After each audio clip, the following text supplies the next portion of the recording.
वल्क़लमि वमा यस्तून। अज़ीज़ अस्सलामु अलैकुम वरहमतुल्लाहि वबरकातुहू। सीधी बात की ताज़ा तरीन खबरों में आपका इस्तकबाल है। आइए सबसे पहले आज की सुर्खियों पर नजर करते हैं। जिला ऐबत महल ताल्लुका डगरस के सैलाब ज़दगान के दरमियान जमीयत उलमा महाराष्ट्र की जानिब से रिलीफ तकसीम। लखनऊ डिस्ट्रिक्ट कोर्ट बम धमाका मामला, खुसूसी जज ने तारिक कासमी समेत दीगर मुल्ज़िमीन को उम्र कैद की सजा सुनाई। मेजर गोगोई के खिलाफ ज़ाब्ते की कार्रवाई शुरू। इंडियन मुजाहिदीन मुंबई ने 1 साल के अंदर मामले की समाअत मुकम्मल किए जाने के अहकाम जारी कर दिए। राफेल घोटाले पर सुप्रीम कोर्ट में जाने को लेकर कशमकश, वहां भी है बदउनवानी, प्रशांत भूषण का बयान। इस्लाम और सोशलिज्म के अलंबरदार थे फखरुद्दीन। जम्मू कश्मीर आर्टिकल 35(1) की समाअत से कबल अनंतनाग में पत्थरबाजी, इलाके में कशीदगी। हरियाणा गुरुकुल के 6 बच्चों का इल्जाम, साल भर से बदफेली कर रहे हैं सीनियर तलबा। जम्मू कश्मीर को खुसूसी इख्तियारात देने वाले आर्टिकल 35(a) पर सुप्रीम कोर्ट में समाअत आज। मोदी मुल्क के आवाम की तौहीन कर रहे हैं, यह कहकर कि 2014 से कबल कोई काम नहीं हुआ, राहुल का बयान। अहमदाबाद में एक 4 मंजिला इमारत मुनहतिम, 10 लोग मलबे में दबे। जामिया मिल्लिया इस्लामिया के तालिब इल्म मोहम्मद आमिर ने बनाई अनोखी इलेक्ट्रिकल कार, अमेरिका से मिला 70 लाख रुपए के पैकेज का ऑफर। अगवा के बाद 3 साल की मासूम की अबरूरेजी, कब्रिस्तान के नजदीक खून से लथपथ मिली, हालत नाजुक। अमर सिंह ने आजम खान को बताया राक्षस, कहा नमाजवादी पार्टी के सरबराह हैं अखिलेश यादव। जम्मू कश्मीर में 4 दहशतगर्द गिरफ्तार, सोशल मीडिया पर वायरल हुई थी तस्वीर। पापा रूम बच्चों के जिनसी स्कैंडल से बाखबर थे, मुस्तफा हो जाए, बिशप वेगानो का बयान। दहशतगर्दी की मुआविनत का इल्जाम लगाकर ईरान और कतर पर कड़ी नजर रखने का मुतालबा किया गया। इसराइल का गजा की ये रेस गुजरगाह खोलने का ऐलान। मिस्र में गुज़श्ता रोज हमला हमने किया था, दाइश का नया बयान। तुर्क सदर का शाम और इराक में सलामती और अमन के क़याम का अज़्म। अस्सलामु अलैकुम वरहमतुल्लाहि वबरकातुहू। सीधी बात की ताज़ा तरीन खबरों में आपका इस्तकबाल है। मैं अंसार अजीज नदवी आज की खबरों की तफसीलात लेकर आपकी खिदमत में हाजिर हूँ। आइए खबरों की तफसीलात पर नजर करते हैं। पहली खबर मुंबई से है। जिला ऐबत महल के ताल्लुका डगरस और अतराफ अकनाफ में मुसलसल कई दिनों की शदीद बारिश की वजह से बड़ी तबाही हुई थी। सैकड़ों मकानात में पानी भर जाने की वजह से खाने पीने व दीगर जरूरी अशिया नाकाबिल इस्तेमाल हो गई थी, जिसकी वजह से सैकड़ों लोग बेघर होकर बेबसी की जिंदगी गुजार रहे थे। इस सैलाब में छोटे बड़े ताजिर भी शदीद मुतासिर हुए थे। इनकी बाज़ाबादकारी और राहत रसानी के लिए आज जमीयत उलमा महाराष्ट्र के सदर मौलाना हाफिज मोहम्मद नदीम सिद्दीकी की क़ियादत में मौलाना मुफ्ती मोहम्मद रोशन कासमी, सेक्रेटरी जमीयत उलमा महाराष्ट्र बराए वदर्ब, और मुफ्ती मोहम्मद एजाज, जनरल सेक्रेटरी जमीयत उलमा जिला ऐबत महल, मौलाना मोहम्मद यूनुस बुखारी, सदर जमीयत उलमा पौसत व दीगर पर मुश्तमिल एक वफ्द ने डगरस पहुंचकर सैलाबज़दा इलाकों का हंगामी दौरा किया और नुकसानात का जायजा लेकर मुतासिरीन के दरमियान इब्तिदाई तौर पर राशन किट्स, बर्तन और मुनहदिमा मकानात की बाज़ाबादकारी के लिए टीन शेड वगैरह बतौर रिलीफ की तकसीम किया। वाज़ेह है कि गुज़श्ता कई दिनों से हो रही मूसलाधार बारिश की वजह से जिला ऐबत महल के ताल्लुका डगरस, अतराफ व जवानिब में खुसूसन नशेबी इलाकों में सैलाबी कैफियत जैसी सूरत हाल की वजह से बहुत सारे मकानात और रिहायशी इलाकों चमन नगर, मोती नगर, विठल नगर, गंगा नगर, बजरंग नगर के तकरीबन 750 मकानात में पानी भर गया था, जिससे काफ़ी नुकसान हुआ है। इसी तरह महल्ले की दुकानों में पानी भर जाने की बिना पर दुकानों का माल खराब हो गया है और बह गया है। नशेबी इलाकों में वाक़ई कई मकानात मुनहदिम हो गए हैं, जिसकी वजह से लोग इंतहाई परेशानी के आलम में हैं। जमीयत उलमा जिला ऐबत महल के मकामी जिम्मेदारों ने सैलाब ज़दा इलाकों का दौरा करके सैलाब मुतासिरीन की तफसीली रिपोर्ट सूबाई दफ्तर जमीयत उलमा महाराष्ट्र को रवाना किया और मुतासिरीन के दरमियान उनकी बाज़ाबादकारी के लिए रिलीफ तकसीम करने की ज़रूरत महसूस की। चुनांचे आज डगरस के सैलाब ज़दगान के दरमियान जमीयत उलमा की जानिब से सूबाई सदर मौलाना हाफिज मोहम्मद नदीम सिद्दीकी की क़ियादत में 370 ख़ानदानों के दरमियान राशन किट्स और 76 मकीनों के दरमियान मुनहदिमा मकानों की मरम्मत के लिए बाम्बू, टीन शेड, पतरे और टटरे और उससे मुतालिक दीगर ज़रूरी चीज़ें ऐसी 46 ख़ानदानों के दरमियान खाना बनाने व खाने के बर्तन वगैरह तकसीम किए गए और नुकसाना से बेहाल 15 से ज़ायद दुकानदार और ताजिरों की माली इमदाद की गई, जिसमें मुसलमानों के साथ बरादरान वतन भी शामिल हैं। एक और खबर मुंबई से।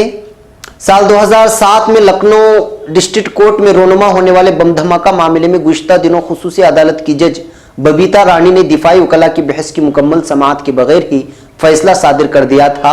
ने मुल्जिम हकीम तारिक कासमी समेत दीगर मुल्जिमीन को कसूरवार ठहराया था। आज उम्र कैद की सजा सुना दी है। लखनऊ सेशन अदालत में आज सख्त पुलिस बंदोबस्त में अदालत की कार्रवाई अंजाम दी गई। मुलजिमीन की पैरवी जमीयत उलमा महाराष्ट्र की जानिब से एडवोकेट आरिफ अली और एडवोकेट फुरकान ने की, जबकि मुलजिमीन को बजर वीडियो कॉन्फ्रेंसिंग अदालत में पेश किया गया था। इस मुकदमे का सामना कर रहे मुलजिम हकीम तारिक कासमी और अख्तर अहमद को कानूनी इमदाद फराहम करने वाली तंजीम जमीयत उलमा महाराष्ट्र के कानूनी इमदाद कमेटी के सरबराह गुलजार आजमी ने कहा कि वो अदालत के फैसले से सख्त मायूस हैं और कानून में दी गई मुराआतों के तहत निचली अदालत के फैसले को लखनऊ हाईकोर्ट में चैलेंज करेंगे। नीज इस ताल्लुक से वकला से सलाह मशवरा किया जा रहा है। उन्होंने कहा कि इससे कबल भी बाराबंकी अदालत ने तारिक कासमी को उम्र कैद की सजा सुनाई थी, जिसके खिलाफ हाईकोर्ट में अपील दाखिल की गई थी, जो समाअत के लिए मंजूर हो चुकी है। गुलजार आजमी ने मजीद कहा कि दिफाई वकला ने अदालत के सामने तमाम हक़ाइक़ को पेश किया, लेकिन अदालत ने उन्हें कबूल करने से इनकार कर दिया। लिहाजा हाईकोर्ट में दिफाई वकला निचली अदालत के फैसले में हुई गलतियों की निशानदही के साथ जल्द ही अपील दाखिल करेंगे। अब खबर नई दिल्ली से। श्रीनगर में होटल मामले में फौज की कोर्ट ऑफ इंक्वायरी में कसूरवार पाए जाने पर मेजर गोगोई के खिलाफ ज़ाब्ते की कार्रवाई शुरू करने के अहकाम दिए गए हैं। कोर्ट ऑफ इंक्वायरी में गोगोई को मुहिम्माती इलाके में ड्यूटी के मकाम से दूर रहने और अहकामात के खिलाफ मकामी लोगों से मेल मिलाप बढ़ाने का जिम्मेदार ठहराया गया है। मेजर गोगोई को गुज़श्ता मई में श्रीनगर के एक होटल में वहां के कुछ मुलाजिमीन के साथ झगड़ा करने के मामले में हिरासत में लिया गया था। इसके बाद फौज ने उनके खिलाफ तफ्तीश के लिए कोर्ट ऑफ इंक्वायरी तश्कील दी थी। अब खबर मुंबई से। इंडियन मुजाहिदीन नामी मुकदमा जो गुज़श्ता 10 सालों से इल्तिवा का शिकार है, में आज उस वक्त अहम समाअत हुई जब मुंबई हाईकोर्ट की 2 रुकनी बेंच ने 1 साल के अंदर मामले की समाअत मुकम्मल किए जाने के अहकाम जारी किए हैं। आया रहे कि इस मामले में महाराष्ट्र और दीगर सूबों से क्राइम ब्रांच ने 23 आला तालीम याफ्ता मुस्लिम नौजवानों को गिरफ्तार किया था और उन पर मौकोका कानून के तहत मुकदमा कायम किया गया था। लेकिन साल 2014 में खुसूसी मौकोका जज LR पंसारे ने अपने फैसले में यह कहा था कि मौजूदा केस यानी इंडियन मुजाहिदीन मुकदमे में मौकोका कानून का इतलाक नहीं होता और उन्हें बतौर मौकोका जज इस मुकदमे को चलाने का इख्तियार नहीं है, कहते हुए मुकदमे को सेशन अदालत भेज दिया था। खुसूसी मौकोका अदालत के फैसले के खिलाफ रियासती हुकूमत ने हाईकोर्ट से रुजू करते हुए स्टे हासिल कर लिया था। तब से मुकदमे की समाअत थमी हुई थी, लेकिन आज मुंबई हाईकोर्ट की 2 रुकनी बेंच की जस्टिस SS शिंदे और जस्टिस मर्दोला भाटकर को वकील इस्तिगासा राजा ठाकरे ने बताया कि NIA कानून की दफा 22 के तहत खुसूसी जज का तकर्रुर हो चुका है, लेकिन मामले की नौयत को समझते हुए मुकदमा फैसल होने में कई साल दरकार होंगे। जिसके जवाब में इस मामले का सामना कर रहे बेशतर मुलजिमीन को कानूनी इमदाद फराहम करने वाली तंजीम जमीयत उलमा महाराष्ट्र के वकील शरीफ शेख ने अदालत को बताया कि 10 साल का तवील अरसा गुजर चुका है और अब तक इस मामले की समाअत शुरू नहीं हो सकी है। लिहाजा इस्तिगासे को हुक्म दिया जाए कि वह मामले की समाअत 1 साल के अंदर खत्म करे। एडवोकेट शरीफ शेख और दीगर मुलजिमीन को दिफा करने वाले वकला के दलाइल से इत्तेफाक करते हुए अदालत ने मामले की समाअत 1 साल में मुकम्मल किए जाने के अहकाम जारी कर दिए हैं। अब खबर नई दिल्ली से। स्वराज अभियान के चेयरमैन और सुप्रीम कोर्ट के सीनियर वकील प्रशांत भूषण ने शनिवार को दावा किया है कि वो राफेल मामले में सुप्रीम कोर्ट का दरवाजा खटखटाने को लेकर कशमकश में है, क्योंकि मुल्क की सबसे बड़ी अदालत में भी बदउनवानी जारी है। प्रशांत भूषण ने शनिवार को एक प्रेस कॉन्फ्रेंस में ये बात कही। उन्होंने कहा कि सुप्रीम कोर्ट में कोई मामला ले जाने से पहले सोचना पड़ता है, क्योंकि इस सुप्रीम कोर्ट में भी बदउनवानी है और यही वजह है कि वो इस मामले को अदालत ले जाने के सिलसिले में कोई फैसला नहीं कर पा रहे हैं। ये पूछे जाने पर कि क्या सुप्रीम कोर्ट में भी बदउनवानी है, भूषण ने कहा इस बारे में कोई दो राय नहीं है कि सुप्रीम कोर्ट में बदउनवानी है। उन्होंने इल्जाम लगाया कि राफेल सौदे में 36,000 करोड़ का घोटाला हुआ है। भूषण ने कहा कि उन्होंने सौदे को लेकर मरकज पर चारों तरफ से दबाव डालने का रास्ता चुना है। देखते हैं क्या नतीजा निकलकर सामने आता है। प्रशांत भूषण ने राफेल मामले में कांग्रेस पार्टी की ये कहकर तारीफ की कि उसने ये मामला मजबूती से उठाया है। अब एक खुसूसी रिपोर्ट। अकलियती कम्युनिटी के मुतालिक बढ़ती नफरत, उन पर हिंदुत्व के नाम पर होते हमले, बीजेपी मुखालिफ जमात को गद्दार वतन साबित करने की कोशिश, गाय के नाम पर मुसलमानों पर हो रहे जानलेवा हमले, मजहब के नाम पर दलित, पसमानदा और मुसलमानों को निशाना बनाया जाना वगैरह दहशत भरे वक्त में मजलूम फैमिली के लिए सतह पर आकर लड़ने वाले शख्स का दुनिया से जाना पूरी इस्लाह पसंद तहरीक का नुकसान है। 80 की दहाई में राम जन्मभूमि तहरीक अपनी इंतहा पर थी। राम के नाम पर मुसलमानों को धमकाया जा रहा था। मुसलमान और कांग्रेस के खिलाफ नफरत की सियासत की बवाई चल रही थी। तब मुईन शाकिर अचानक दुनिया से चले गए। 2005 में नफरत की सियासत अपनी इंतहा पर थी, पूरी दुनिया में इस्लामोफोबिया अपनी इंतहा पर था। हिंदुस्तान और महाराष्ट्र में दहशतगर्दी के नाम पर मुस्लिम नौजवानों को जेल में डाले जा रहे थे, तब यजीदी के अलंबरदार रफीक जकरिया चल बसे।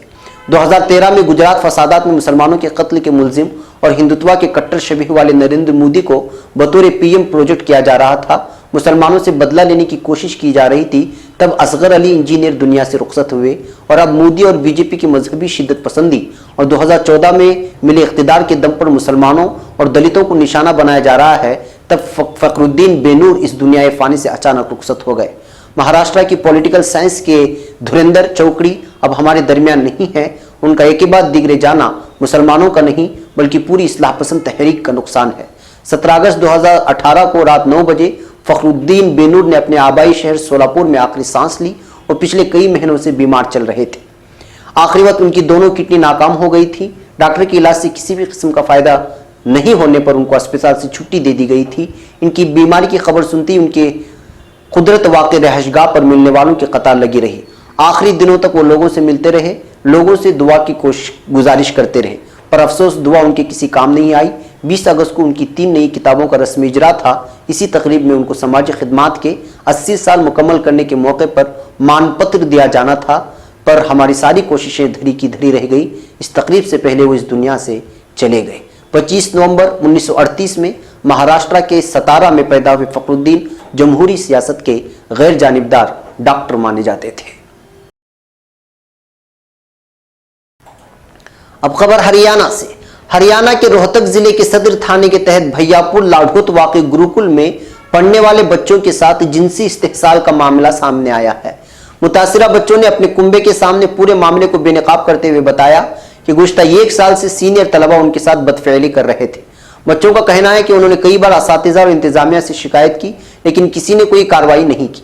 मुतासिरा बच्चों ने कुंबे के सामने गुरुकुल में रहने से इनकार कर दिया। मामले के इंकिशाफ पर इंतजामिया में हलचल मच गई और सदर पुलिस मौके पर पहुंच गई। पुलिस ने इस मामले में पोक्सो एक्ट के तहत कार्रवाई शुरू कर दी है और मुतासिरीन की तिब्बी जांच की जा रही है। बता दें कि रक्षाबंधन त्यौहार पर गुरुकुल में पढ़ने वाले बच्चों के लवाहिकीन उनसे मिलने के लिए गुरुकुल पहुंचे थे।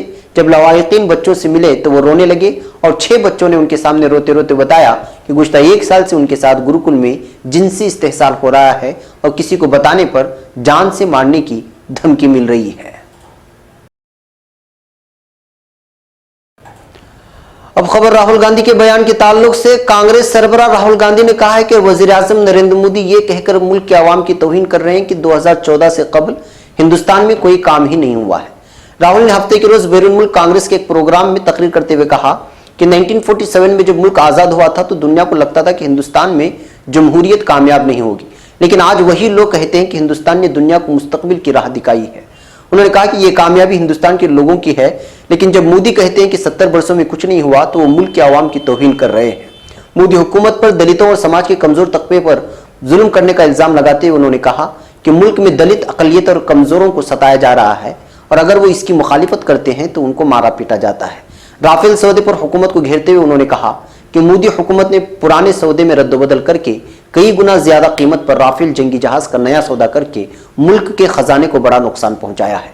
उन्होंने कहा कि इस सौदे का ठेका हुकूमत ने इसी कंपनी को सौंपा है जिसे दिफा का कोई तजुर्बा नहीं है। कांग्रेस सदर ने इल्जाम लगाया कि मोदी सनअतकारों को फायदा पहुंचा रहे हैं और इस ताल्लुक से पार्लियामेंट में वो किसी भी सवाल का जवाब देने की हालत में नहीं है। उन्होंने कहा कि कुछ सनअतकारों की वजह से मुल्क के बैंकों का 12.5 लाख डॉलर रुपए की रकम गैर फ़आल असासा यानी एनपीए की शक्ल में चली गई है। अब खबर गुजरात से। गुजरात के अहमदाबाद में एक 4 मंजिला इमारत इतवार को मुनहदिम हो गई, जिसके मलबे में 10 लोगों के दबे होने का खदशा जाहिर किया जा रहा है। फायर ब्रिगेड के एक अहलकार ने बताया कि ओढ़ो इलाके में गुरुद्वारे के नजदीक शाम के वक्त 4 मंजिला इमारत का एक ब्लॉक अचानक मुनहदिम हो गया। इत्तला मिलते ही फायर ब्रिगेड की 15 गाड़ियों के साथ अहलकार मौके पर पहुंच गए हैं और मलबे में दबे लोगों को निकालने में मसरूफ है। 5 लोगों को मलबे से निकालकर अस्पताल में दाखिल कराया गया है। मजीद 10 लोगों के मलबे में दबे होने का खदशा जाहिर किया जा रहा है। कमिश्नर विजय नेहरा ने बताया कि हुकूमत की तरफ से बनाई गई इमारत थी, उसे 1999 में बनाया गया था। इसमें कुल 32 फ्लैट में तकरीबन 150 लोग इस बिल्डिंग में रहते थे। कुछ दिनों पहले ही इसे खाली कराया गया था, लेकिन 1-2 खानदान के 8 से 10 लोग वापस इसमें आ गए थे। शाम के वक्त उसका एक ब्लॉक अचानक मुनहदिम हो गया मलबे में 10 लोगों के दबे होने का खदशा है। एनडीआरएफ की टीम को भी यहां बुला लिया गया है। अब खबर नई दिल्ली से। दिल्ली के जामिया मिल्लिया इस्लामिया से इलेक्ट्रिकल डिप्लोमा कर रहे मोहम्मद आमिर को अमेरिका की एक कंपनी ने 70 लाख रुपए सालाना का पैकेज दिया है। आमिर ने डिप्लोमा कोर्स के दौरान पेट्रोल से चलने वाली एक सेकेंड हैंड कार को एक ऐसी इलेक्ट्रिकल कार में तब्दील कर दिया जिसकी बैटरी कुछ मिनटों में ही चार्ज की जा सकती है। आमिर ने अपनी कामयाबी से अपने अहले खाना ही नहीं बल्कि मुल्क का नाम भी रोशन किया है। इंजीनियरिंग में डिप्लोमा करने वाले किसी भी तालिब इल्म को अब तक इतना बड़ा पैकेज नहीं मिला है। आमिर को अमेरिका की फ्रीजन मोटर वर्क्स ने बैटरी मैनेजमेंट सिस्टम इंजीनियर के ओहदे की पेशकश की है। ख्याल रहे कि आमिर के वालिद शमशा अली एक इलेक्ट्रीशियन है। साल 2014 में 12वीं के बाद आमिर को एक साल ड्रॉप करना पड़ा, जिसके बाद साल 2015 में जामिया में बीटेक और इंजीनियरिंग डिप्लोमा के दाखिला इम्तिहान पास करने के बाद उन्हें दाखिला मिल गया। आमिर के वालिद ने उन्हें मारुति 800 कार खरीद कर दी थी। आमिर ने इस कार पर मेहनत करके उसको इलेक्ट्रिकल कार बना दिया। आमिर की इस कारनामे की गुज़िश्ता साल जामिया की यौम तासीस की तकरीब के मौके पर नुमाइश में पेश की गई थी। अब खबर इलाहाबाद से। इलाहाबाद में 3 साल की बच्ची को अगवा करने के बाद उसकी आबरूरेजी का सनसनीखेज मामला सामने आया है। मुतासिरा बच्ची को इलाज के लिए जिला अस्पताल में भर्ती कराया गया है, जहां उसकी हालत नाजुक बनी हुई है। पुलिस ने इस मामले में केस दर्ज करके जांच शुरू कर दी है। फिलहाल मुलजिम के बारे में कोई मालूमात नहीं मिली है। इस सिलसिले में पुलिस को सीसीटीवी फुटेज मिला है। पुलिस अब इस फुटेज के सहारे मुलजिम की शनाख्त करने की कोशिश में मसरूफ हो गई है। यह वाकया खलदाबाद इलाके में पेश आया है। करेली इलाके एक खातून हफ्ते की रात को घर के बाहर 3 साल की बेटी के साथ सो रही थी। सुबह आंख खुलने पर उसने बेटी को गायब पाया। काफी तलाश के बाद भी बेटी का पता नहीं चला तो खातून ने उसकी पुलिस से शिकायत की। पुलिस ने छानबीन के दौरान बच्ची को गायब पाया। खुलदाबाद इलाके में कब्रिस्तान के बाहर बच्ची को बेहोशी के आलम में बरामद किया गया है। बच्ची के जिस्म पर कपड़े नहीं थे और वो खून से लथपथ थी। बच्ची को इलाज के लिए जिला अस्पताल में दाखिल कराया गया है, जहां उसकी हालत नाजुक बताई जा रही है। पुलिस सीसीटीवी फुटेज की मदद से मुलजिमों की शनाख्त करने की कोशिश कर रही है। अब खबर लखनऊ से। समाजवादी पार्टी के साबिक लीडर और राज्यसभा रुकन अमर सिंह ने हफ्ते को एक वीडियो क्लिप जारी करते हुए एसपी सरबराह अखिलेश यादव के विष्णु मंदिर बनाने के दावे पर सवाल खड़ा किया है। इस दौरान उन्होंने आजम खान के बहाने अखिलेश पर भी निशाना साधा। अमर सिंह ने कहा कि अखिलेश समाजवादी नहीं, नमाजवादी पार्टी के सरबराह हैं। अमर सिंह के इस बयान के बाद यूपी में सियासी सरगर्मियां तेज हो गई हैं। ताहम अखिलेश यादव या आजम खान की तरफ से अभी तक इस सिलसिले में कोई बयान सामने नहीं आया है। अमर सिंह ने अखिलेश यादव को मुखातब करते हुए कहा कि तुम्हारे वालिद की सियासी औलाद आजम खान ने एक बयान में कहा कि अमर सिंह को काट देना चाहिए, मेरी बेटियों पर तेजाब फेंक देना चाहिए। उन्होंने कहा कि आपके पास और आपके अहले खाना में भी बेटियां और बहुएं हैं, हमने उनकी मदद की थी, लेकिन जब तुम लोगों की खातिर में जेल में था तब न तुम आए और न ही तुम्हारे वालिद ने मेरे कुंबे के आंसू पहुंचे। अमर सिंह ने आजम खान को राक्षस करार देते हुए कहा कि उनके खिलाफ मुल्क के हिंदू समाज से अपील करूंगा, इसके लिए मुझे फिरका परस्त का तमगा क्यों ना मिले। अमर सिंह ने मजीद कहा कि मैंने बड़ी स्क्रीन पर इस वीडियो को गांव-गांव और गली-गली नहीं दिखाया तो मैं छतरिया नहीं हूं। छतरिया का मतलब समझाने के लिए उन्होंने ये लाइनें भी पढ़ी। 12 बरस तक कक्कर जेवे, 16 बरस तक जिए सयार, वर्ष 18 चतरिया जीवे, आगे जीवन को धत्कार। उन्होंने कहा कि मैं इनके एक चैलेंज का सामना करने के लिए तैयार। अब खबर जम्मू कश्मीर से। जम्मू कश्मीर में कुपवाड़ा जिले के हिंदवाड़ा में सिक्योरिटी फोर्सेस ने इनकाउंटर के बाद 4 जंगजुओं को गिरफ्तार कर लिया है। उनके पास से कसीर तादाद में असलिया और गोला बारूद बरामद हुए हैं। वजारत दिफा ने इस गिरफ्तारी की मालूमात फराहम करते हुए बताया कि चारों को हिंदवाड़ा के कालारोस के जंगल के बाला हिस्से से गिरफ्तार किया गया है। वजारत ने बताया कि अलबदर के 3 जंगजुओं के जरिए हिदायत याफ्ता उन चारों के बारे में इत्तला मिलने के बाद फौज ने पुलिस के साथ मिलकर एक मुश्तरका मुहिम चलाई और उन्हें पकड़ लिया। कुपवाड़ा जिले से इन चारों को 24 घंटे से भी कम वक्त में गिरफ्तार किया गया है। अब खबर अमेरिका से। कैथोलिक कलीसिया के इंतहाई कदामत परस्त आर्च बिशप कार्लो वेगानो ने पापाई रूम के बारे में इंकिशाफ किया है कि उन्हें कलीसियाई शख्सियात की तरफ से बच्चों के जिनसी इस्तेहसाल से मुतालिक स्कैंडल की खबर थी। उन्होंने इंकिशाफ एक ऐसे वक्त पर किया जब पापाई रूम आयरलैंड के एक दौरे पर हैं, जहां वो कई अशरों तक मुख्तलिफ ममालिक में कलीसियाई शख्सियात की तरफ से बच्चों से की जाने वाली जिनसी ज्यादतियों पर माजरत करते हुए माफी मांग रहे हैं। वेगानो ने गुज़श्ता रोज़ शाये होने वाले अपने 11 सफ़ात पर मुश्तमिल खत में पोप फ्रांसिस से ओहदे मुस्तफ़ा होने का मुतालबा किया है। वाज़ेह रहे कि कई दहाइयों से कलीसिया की मजहबी शख्सियात की जानिब से बच्चों के साथ जिनसी ज्यादतियों को शर्मनाक हक़ाइक़ के मंजर-ए-आम पर लाने का सिलसिला जारी है। एक और खबर अमेरिका से।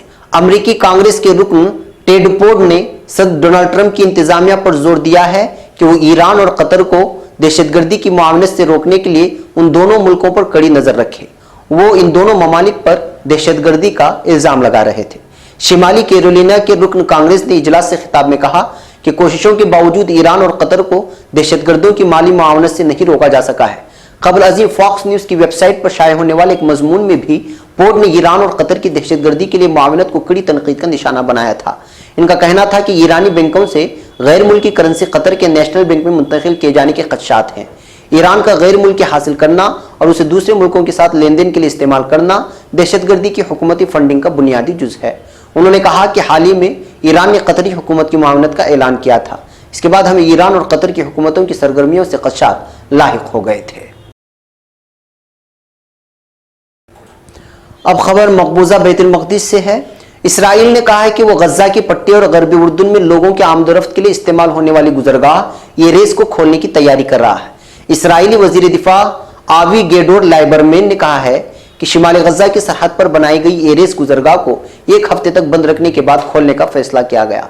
उनका कहना था कि येरेस गुजरगाह जिसे लोगों के आमदोरफ्त के लिए इस्तेमाल किया जाता है को जल्द ही खोल दिया जाएगा। ख्याल रहे कि इसराइल ने येरेस गुजरगाह को 19 अगस्त को गजा की सरहद पर पुरतशद्दुद एहतिजाज जारी रहने के खिलाफ गैर मुअय्यना मुद्दत के लिए बंद कर दिया था। अब खबर मिस्र से। मिस्री शहर अरिश में गुज़श्ता रोज एक पुलिस चौकी पर हमले की जिम्मेदारी दाइश ने कबूल कर ली है। इस बात का ऐलान दाइश के हामी एक सोशल मीडिया वेबसाइट से किया गया है।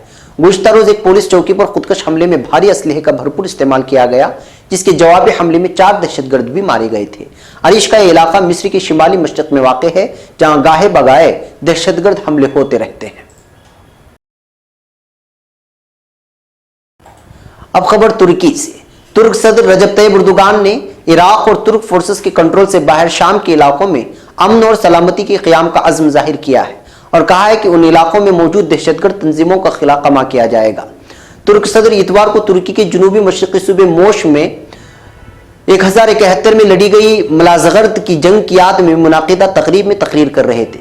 मलाज़गर्द के नज़दीक वाक़ मैदान में लड़ी गई इस जंग में सुल्जोक सुल्तान अलप अरसलान की फौज ने बेजंतीनी फौज को फैसलाकुन शिकस्त से दो चार किया था और उसके बाद इस इलाके में मुसलमानों की अमलदारी कायम हो गई थी। उन्होंने कहा यह बात काबिल जिक्र है कि शाम में तुर्की के कंट्रोल वाले इलाकों में अमन अमान कायम है। इंशाअल्लाह हम शाम के दूसरे इलाकों में भी ऐसा अमन कायम करेंगे। हम इराक में भी ऐसा अमन कायम करेंगे जहां दहशतगर्द तंजीमें फ़ाल हैं।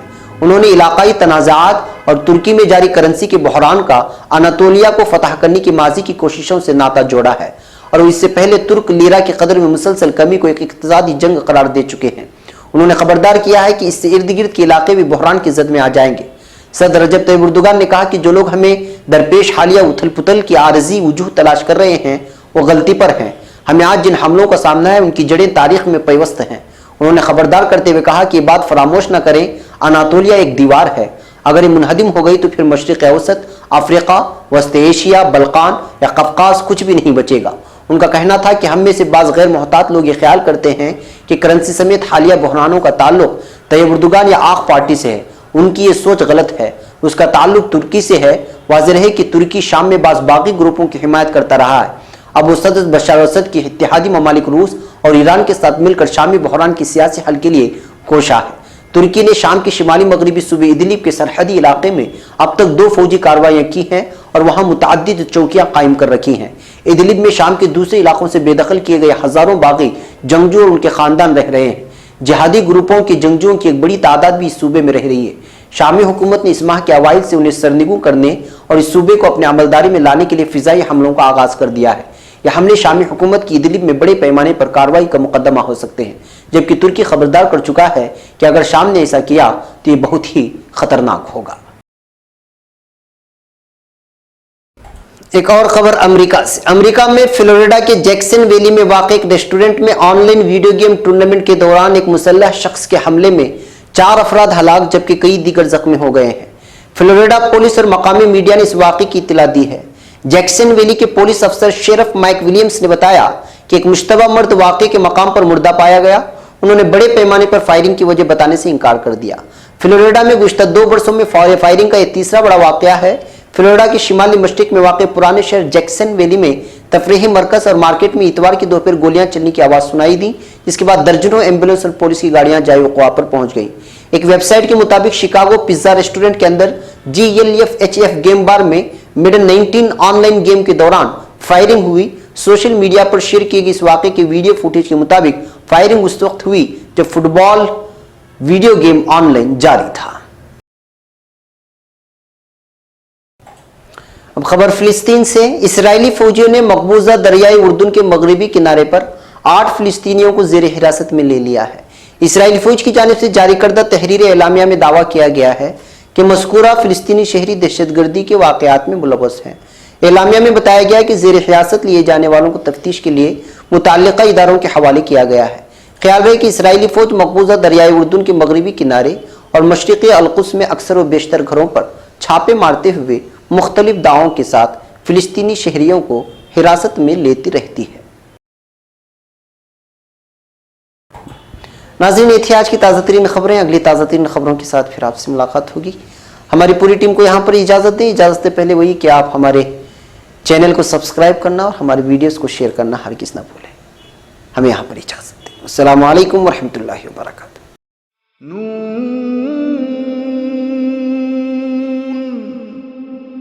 वल क़लम वमा